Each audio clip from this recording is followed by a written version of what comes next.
ಹೆಸರಾಯ್ತದೆ.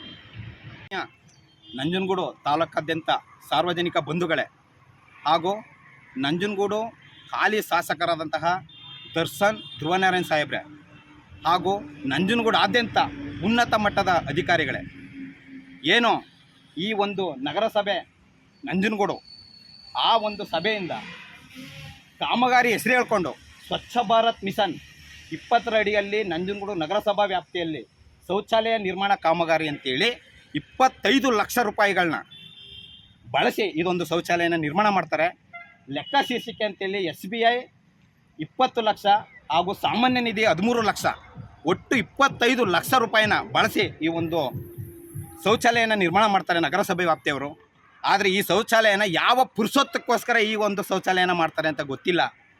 ಸಾರ್ವಜನಿಕರ ದುಡ್ಡನ್ನು ಲಪಟಾಯಿಸಿ, ಸರ್ಕಾರದ ದುಡ್ಡನ್ನು ಬೊಕ್ಕಸನ ಲಪಟಾಯಿಸಿ ಈ ಒಂದು ಶೌಚಾಲಯನ ನಿರ್ಮಿಸಿ ಅಕ್ರಮವಾಗಿ ನಿರ್ಮಿಸ್ತಾರೆ ಏನೋ ಅಂತ ಗೊತ್ತಿಲ್ಲ. ಇದು ಸಾರ್ವಜನಿಕರ ಉದ್ದೇಶಕ್ಕಾಗೋ ಅಥವಾ ಯಾರಿಗಾಗಿ ಈ ಶೌಚಾಲಯನ ನಿರ್ಮಿಸಿದ್ರು ಅಂತ ಗೊತ್ತಿಲ್ಲ. ಈ ಅಧಿಕಾರಿಗಳು ಒಂದು ರೀತಿ ಈ ದುಡ್ಡನ್ನ ಬಳಸಬೇಕು ಅಂತನೋ ಅಥವಾ ಇದೊಂದು ದುಡ್ಡನ್ನ ಲಪಟಾಯಿಸ್ಬೇಕು ಅಂತನೋ ಅಥವಾ ಸರ್ಕಾರದ ದುಡ್ಡನ್ನ ಬಳಸಿ ಸರ್ಕಾರಕ್ಕೆ ವಂಚನೆ ಮಾಡಬೇಕು ಅಂತನೋ ಈ ಒಂದು ನಗರಸಭೆ ವ್ಯಾಪ್ತಿಯ ಅಧಿಕಾರಿಗಳು ಈ ಒಂದು ಭ್ರಷ್ಟ ಕೆಲಸನ ಮಾಡ್ತಾರೆ. ಯಾವ ಉದ್ದೇಶಕ್ಕೆ ಮಾಡ್ತಾರೆ ಗೊತ್ತಿಲ್ಲ. ಇದು ನೋಡಿ, ಈಗ ಇದನ್ನು ನಗರಸಭೆ ವ್ಯಾಪ್ತಿಯವರು 25 ಲಕ್ಷ ಖರ್ಚು ಮಾಡಿ ಈ ಒಂದು ಶೌಚಾಲಯ ಮಾಡಿ ನೋಡಿ, ಕಾಂಪೌಂಡ್ ನಿರ್ಮಾಣ ಇಲ್ಲ, ಎಲ್ಲ ಗಲೀಜು ಮಾಡಿ. ಸ್ವಚ್ಛ ಭಾರತ್ ಅಂತಾರೆ, ಏನು ಸ್ವಚ್ಛ ಆಗಿದೆ ಇಲ್ಲಿ? ಯಾವ ಉದ್ದೇಶಕ್ಕಾಗಿ ಇದೊಂದು ಶೌಚಾಲಯನ ಮಾಡ್ತಾರೆ? ಯಾರೂ ಉಪಯೋಗ ಮಾಡ್ತಾ ಇಲ್ಲ ನೋಡಿ. ದೊಡ್ಡ ದಪ್ಪದೊಂದು 2 ಬೀಗ ಹಾಕ್ಬಿಟ್ಟು ಈ ಶೌಚಾಲಯನ ಮುಚ್ಚಾಕಿದ್ದಾರೆ. ಪಿಟ್ಗುಂಡಿ ಅಂತ ಮಾಡಿದ್ದಾರೆ, ಫುಲ್ಲು ಗಲೀಜಲ್ಲಿ. ಅಂತಿಂತ ಪಿಟ್ಗುಂಡಿ ಮಾಡಿಲ್ಲ, ಎಲ್ಲ ಗಲೀಜು. ಅಲ್ಲೊಂದು ಬೋರ್ವೆಲ್ನ ಹೊಡಿತಾರೆ. ಆ ಬೋರ್ವೆಲ್ ಎಲ್ಲ ಬಿಸಿಲು ಕಾದು ತುಕ್ಕಿಡ್ಕೊಂಡು ಎಲ್ಲ ಬೋರ್ಗೆಲ್ಲ ನಾಶ ಆಗ್ತಾ ಇದೆ. ಯಾವ ಪುರುಷತ್ವಕ್ಕೆ ಇವರು 25 ಲಕ್ಷ ದುಡ್ಡನ್ನ ಇವರು ಬಳಸ್ತಾರೆ ಅಧಿಕಾರಿಗಳು. ಈ ಒಂದು ಭ್ರಷ್ಟ ಕೆಲಸ ಮಾಡೋ ಬದಲು ಹೋಗಿ ರಾಜೀನಾಮೆ ಕೊಟ್ಬಿಟ್ಟು ಮನೇಲಿದ್ರಾಗಲ್ವ ಈ ಶಾಸಕರು? ನಂಜನಗೂಡು ಕ್ಷೇತ್ರದ ಹಾಲಿ ಶಾಸಕರಂತ ದರ್ಶನ್ ಧ್ರುವನಾರಾಯಣ್ ಇದ್ರ ಬಗ್ಗೆ ಗಮನ ವಹಿಸಿಲ್ವೋ? ನಮಗೆ ಏನು ಅನ್ನೋದೇ ಉನ್ನಾರ ಗೊತ್ತಾಗ್ತಾ ಇಲ್ಲ. ಯಾವ ಉದ್ದೇಶಕ್ಕಾಗಿ ಈ ಕೆಲಸ ಮಾಡಿದ್ರು ಇವರು? 25 ಲಕ್ಷ ದುಡ್ಡನ್ನ ಬಳಸ್ರು ಗೊತ್ತಾಗ್ತಾ ಇಲ್ಲ. ಯಾವ ಸಾರ್ವಜನಿಕರಿಗೂ ಉಪಯೋಗ ಆಗಿಲ್ಲ, ಯಾರಿಗೂ ಏನು ಉಪಯೋಗ ಆಗಿಲ್ಲ.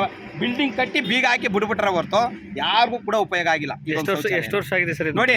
ಆಮೇಲೆ ಇನ್ನೊಂದು ಏನಾಗಿದೆ, ಯಾವ ಸಾಲಲ್ಲಿ ಇದನ್ನ ಶೌಚಾಲಯ ನಿರ್ಮಿಸಿದ್ರು ಅಂತೇಳಿ ಜನಗಳಿಗೆ ಗೊತ್ತಾಗ್ಬಿಡ್ತದೆ, ಅಧಿಕಾರಿಗಳಿಗೆ ಗೊತ್ತಾಗ್ಬಿಡ್ತದೆ, ಸಾರ್ವಜನಿಕ ಸಂಘ ಸಂಸ್ಥೆದವ್ರಿಗೆ ಗೊತ್ತಾಗ್ಬಿಡ್ತದೆ ಅಂತೇಳಿ ನೋಡಿ. ಯಾವ ಸಾಲಲ್ಲಿ ನಿರ್ಮಾಣ ಮಾಡಿದ್ರು ಅಂತೇಳಿ ಬೋರ್ಡಲ್ಲಿ ಮೆನ್ಷನ್ನೇ ಮಾಡಿಲ್ಲ. ಯಾವ ಸಾಲು ಅಂತ ಗೊತ್ತಿಲ್ಲ. ಈ ಕಾಮಗಾರಿ ಮಾಡಿರೋದು ಯಾವ ಸಾಲು ಅಂತ ಗೊತ್ತಿಲ್ಲ. 2 ಶೀರ್ಷಿಕೆ ಬಿಡುಗಡೆ ಮಾಡ್ತಾರೆ. ಒಂದು SBI 12 ಲಕ್ಷ, ಸಾಮಾನ್ಯ ನಿಧಿ 13 ಲಕ್ಷ ದುಡ್ಡನ್ನ ಬಳಸ್ತಾರೆ. ಯಾರ್ದು? ಬಡವರ ದುಡ್ಡು, ರೈತರ ದುಡ್ಡು, ಕೂಲಿ ಕಾರ್ಮಿಕರ ದುಡ್ಡು, ದಲಿತರ ದುಡ್ಡು, ಪ್ರತಿಯೊಬ್ಬ ಮಹಿಳೆಯ ದುಡ್ಡು. ಇಲ್ಲಿ ಈ ಒಂದು ದುಡ್ಡು ಇಲ್ಲಿ ಕಂದಾಯ ದುಡ್ಡನ್ನ ಬಳಸಿ, ಒಂದು ಸರ್ಕಾರದ ದುಡ್ಡುಗಳನ್ನ ಬಳಸಿ ಈ ಥರ ಮೋಸ ಮಾಡಿ, ಈ ಥರ ಶೌಚಾಲಯ ಮಾಡಿ ದುಡ್ಡನ್ನ ಲಪಟಾಯಿಸೋಕ್ಕೋಸ್ಕರ ಎಲ್ಲ ಅಧಿಕಾರಿಗಳು ನಗರಸಭೆಯ ವ್ಯಾಪ್ತಿಯ ಎಲ್ಲ ಅಧಿಕಾರಿಗಳು ಶಾಮೀಲಾಗಿ ಇದೊಂದು ಮಾಡ್ತಾಯಿದ್ದಾರೆ. ಅದೇ ರೀತಿ ಈ ಒಂದು ಕಾಮಗಾರಿನ ಹೆಸರು ಹೇಳ್ಕೊಂಡು ನಾನೇನು ಮಾಡ್ತೀನಿ, RTI ದಾಖಲೆ ಅರ್ಜಿ ಹಾಕಿದಾಗ ದಾಖಲೆ ಕೊಟ್ಟುಬಿಟ್ರೆ ಇವರು ಸಿಕ್ಕಾಕಬೇಕಾಗತ್ತೆ ಅಂತೇಳಿ ಪ್ರತಿಯೊಂದಕ್ಕೂ ಹಿಂಬರಹ ಹೊಡಿತಾ ಬರ್ತಾರೆ. ಹಿಂಬರಹಗಳನ್ನ ಹೊಡೆಯೋದು, ಮಾಹಿತಿನ ಇಲ್ಲಿವರೆಗೆ ಕೊಟ್ಟಿಲ್ಲ. ಯಾವ ಉದ್ದೇಶಕ್ಕೆ ಕೊಟ್ಟಿಲ್ಲ? ನಮಗೆ ಈ ಅಧಿಕಾರಿ ಮೇಲೆ ತುಂಬ ಅನುಮಾನ ಕಾಡ್ತಾ ಇದೆ. 25 ಲಕ್ಷನ ದುಡ್ಡನ್ನ ಇವರು ತಿಂದಿದ್ದಾರೆ ಚೆನ್ನಾಗಿ. ಯಾವ 25 ಲಕ್ಷಕ್ಕೆ ಏನು ಕಾಮಗಾರಿ ಕೆಲಸ ಮಾಡಿದ್ದಾರೆ ಇವರು? ಎಲ್ಲ ಗಲೀಜಾಗಿ ಎಲ್ಲ ಬಿದ್ದಿದೆ. ಇಲ್ಲೆಲ್ಲ ಒಂದು ಕಾಂಪೌಂಡ್ ನಿರ್ಮಾಣ ಇಲ್ಲ, ಏನೂ ಇಲ್ಲ, ಇನ್ನೂ ಕಲೆಕ್ಷನ್ ಇಲ್ಲ. ಬೋರ್ ಮಾಡಿದ್ದಾರೆ, ಬೋರ್ ಹೊಡೆದಿದ್ದಾರೆ, ಎಲ್ಲ ತುಕ್ಕಿಡ್ಕೊಂಡು ಕಬ್ಬಣ ಎಳೆ ಹಿಡಿತಾ ಇದೆ ಅಲ್ಲಿ. RTI ದಾಖಲೆ ಕೇಳಿದ್ರೆ ಯಾವುದು ಎಸ್ಟಿಮೇಟ್ ಏನಾಗಿದೆ, ಎಷ್ಟು ಲಕ್ಷಕ್ಕೆ ವರ್ಕ್ ಆಗಿದೆ, ಏನಾಗಿದೆ ಅಂತ ಕಾಮಗಾರಿದ್ದು ದಾಖಲೆಗಳನ್ನ ಕೇಳಿದ್ರೆ ಹಿಂಬರಹಗಳನ್ನ ಹೊಡೆದು, ಹಿಂಬರಹದಲ್ಲಿ ಎಲ್ಲ ಹಿಂಬರಹ ಹೊಡೆಯೋದು, ದಾಖಲೆಗಳು ಕೂಡ ಇಲ್ಲ, ವಂಚನೆ ಮಾಡೋದು. ದಾಖಲೆಗಳು ಕೇಳಿದ್ರೆ ವಂಚನೆ ಮಾಡೋದು, ಹಿಂಬರಹಗಳನ್ನ ಹೊಡಿತಾ ಬರ್ತಾರೆ.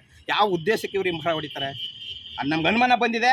ಈ ಅಧಿಕಾರಿಗಳು ದಾಖಲೆಗಳು ಸಿಕ್ಬಿಟ್ರೆ ಇವರು ಮುಂದುವರಿಸ್ಬಿಡ್ತಾರೆ, ನಾವು ಸಿಕ್ಕಾಕಬೇಕಾಗತ್ತೆ ಅಂತೇಳಿ ಅಧಿಕಾರಿಗಳು ಹಿಂಬರ ಹೊಡೆದು ದಾಖಲೆಯನ್ನು ಕೊಡದೆ ವಂಚನೆ ಮಾಡ್ತಾಯಿದ್ದಾರೆ. ಈ ಅಧಿಕಾರಿಗಳನ್ನ ಸಾರ್ವಜನಿಕರು, ನಂಜನಗೂಡಾದ್ಯಂತ ಸಾರ್ವಜನಿಕರು ಗಮನಿಸಬೇಕು, ಉನ್ನತ ಮಟ್ಟದ ಅಧಿಕಾರಿಗಳು ಗಮನಿಸಬೇಕು ಮತ್ತು ನಂಜನಗೂಡು ಕ್ಷೇತ್ರದ ದರ್ಶನ್ ಧ್ರುವನಾರಾಯಣ ಸಾಹೇಬರು ಇದನ್ನು ಆಲಿಸಬೇಕು, ಪರಿಶೀಲಿಸಬೇಕು. ಈ ಅಧಿಕಾರಿಗಳ ಮೇಲೆ ಕ್ರಮ ವಹಿಸಬೇಕು, ಸಸ್ಪೆಂಡ್ ಮಾಡಬೇಕು, ಈ ಅಧಿಕಾರಿಗಳ ಮೇಲೆ ಕ್ರಿಮಿನಲ್ ಕೇಸ್ ಹಾಕಿಸ್ಬೇಕು ಅಂಥೇಳಿ ದಲಿತ ಸಂಘರ್ಷ ಸಮಿತಿ ಬಣರಹಿತ ಜಿಲ್ಲಾ ಸಂಘಟನಾ ಸಂಚಾಲಕರು ಆಲತ್ತೂರು ಶಿವರಾಜು.